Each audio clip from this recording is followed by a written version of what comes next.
This work is so big, it's hard to imagine what would it actually look like? What is going to happen? And, you know, it's in here, but will it work out that way?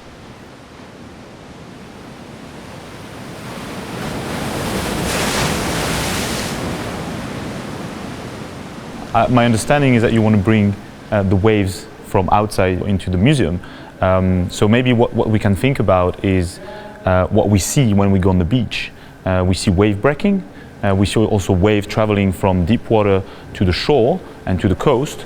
So maybe there's a way where we can show this in your artwork. What's the visual about it?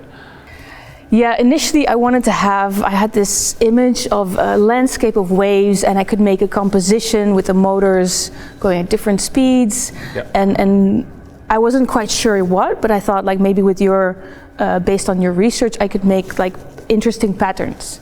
But we started talking, and you really inspired me by explaining to me how waves behave when they reach the beach. Yeah. So from deep water to shallow water. Yeah. So instead of having this composition that I would make and program and kind of dictate, it was more loosely based on what was actually happening outside. There's a very simple principle and scientific concept that we can maybe use here, is how a wave propagates from offshore, so deep water, onto the coast. And when this is happening, the waves change in shape, change in length, the speed changes as well, and so that's maybe something that is interesting because it's a simple principle that maybe we can communicate through your artwork.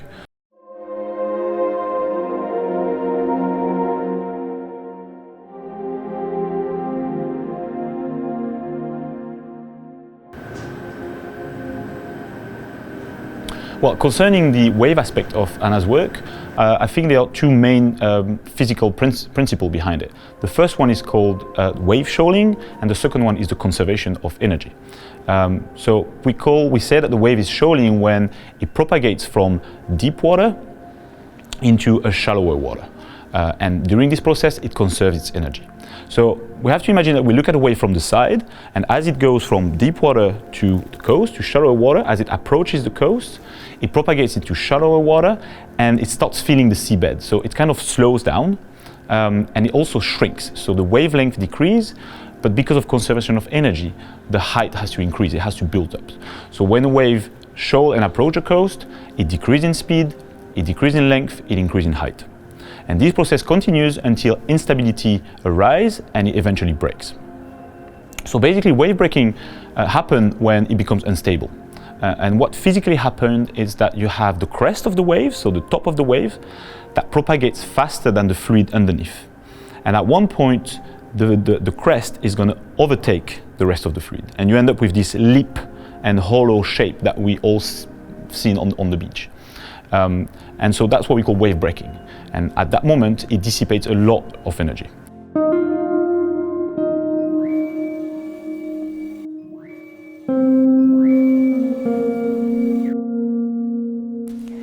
So I once started folding, not because I like origami, so I'm not using folds to create a shape, but because I really love the way folds can move. I was working with the bio-inspired technology group at the TU Delft for an unrelated project, but they were working with sheets of bone marrow, and they could grow bone marrow on that sheet, but because bone marrow is a 3D structure, they were looking at ways of folding that sheet to create that structure. But I was mainly like, oh, if you fold something, you give it new mechanical capacities. And if you repeat this simple fold in a specific pattern, you get really intricate ways of movement potentially. So if you have a simple fold and you repeat it, it's called a tessellation. You can get these really beautiful ways of moving, like the flyer. And what's really special about the fold that I'm using is if you see the fold as a surface, a flat surface, if you create a valley, it contracts, and if you create a mountain, it expands. And this is called a Gaussian curvature. So it's not just a curve, but it's also an expansion within the curve or a contraction. So that's pretty special in math, but I thought it was just really beautiful. So I first started folding these big planktonic shapes, And at some point I just kind of wanted to create a sculpture just for the fold. So these are lines that are moving, creating waves, but also breathing in and out because they're undulating up and down. Initially I folded everything by hand, but with squares that's doable, with triangles not so much. It's way too difficult because it has to be very precise. This is like manually impossible. So at some point to expand my repertoire of folds, I bought a second-hand vinyl cutter. So normally these are used with a knife and they cut vinyl stickers. But I adapted it with a little metal point and I could draw these patterns on the material and then fold it. So it's still the step of folding is still there. A lot of work. But like the perfection is that of a machine, and that makes these triangles possible.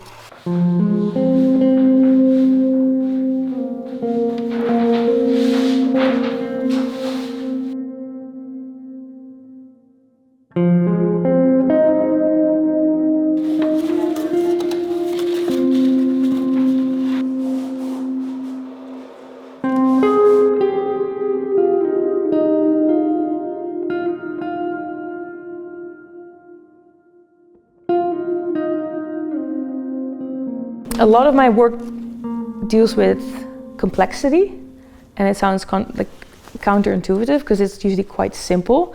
Because when you have many simple parts that interact, it creates a complex whole on the next level. It works like with ants or with neurons. My background is in neurobiology, so like it fascinates me that very simple parts connected can create this very complex whole. This is the mechanism I've designed. Just the sole purpose is to make the fold move in a wave. So what's really beautiful, as you saw earlier, is that when you bend the fold, it expands. And the whole work, as you're going to see, the bigger the wave, the higher the amplitude, the more you'll see this fold breathe and break. So as you progress through this work, the amplitude of the waves will be higher and the breaking of the waves will be bigger. And this mechanism is just here to make that happen. So what you see here is that there are 8 discs and that will create one sine wave. So it's very long wavelength. And the sticks will be very short. So the amplitude of the wave is very shallow. It will be moving quicker. And then as the lines progress through space, there will be less discs to create a wavelength. Until all the way to the front, there's only 4 discs to create this wavelength, so it will be very short. And the sticks will be very long, so the amplitude will be very high, and you really see the fold breaking. And then if you see the whole wavescape together, it will be like a seascape, but actually you're kind of looking at a cross-section of what happens when waves reach the shore. So you're looking at a landscape of waves, just like outside, but it's actually as if you look at the ocean from the side on.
From tackling pressing social issues to redefining our visions of the future, I believe that the museums hold the power to both reflect and shape a society by introducing new ideas and perspective.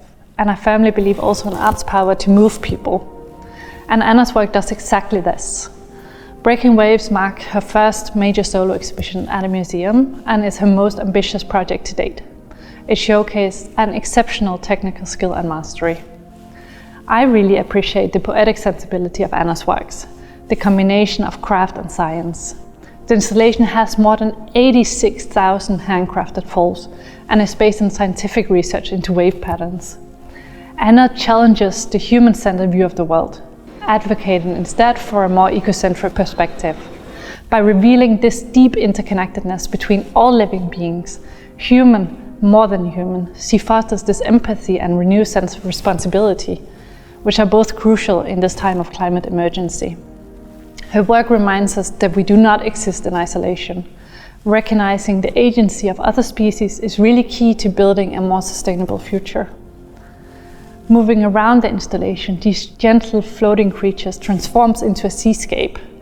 They are all part of the same ecosystem. We are all connected. But her vision extends even beyond the living beings. Using these hyper-precise tessellations, meticulously crafted, repeated folds, she has animated 10 creatures embodying the idea that even non-living matter has agency. She says that she creates work with rather than of materials. By collaborating with them, she shows that they respond and they react, rather than remain passive subjects to human intent. And as we're greeted by the creatures in the exhibition, it's next to impossible not to see them as living beings. The whole process from being contacted by Louise to brainstorming, realizing a concept, actually starting testing, initially virtual, then in real life, creating this whole system of production, so the volunteers, the family, and then all the way to the actual build-up, having everyone involved. Like all these steps wouldn't have been possible without this incredible amount of help. So I'm so grateful for the opportunity to show this and for the help without which it wouldn't have been possible to make the show. And now it's realized, and I'm incredibly proud of everyone involved and then the end result. So I hope everyone really enjoys the experience and enjoys going out to the sea and then experiencing the actual waves.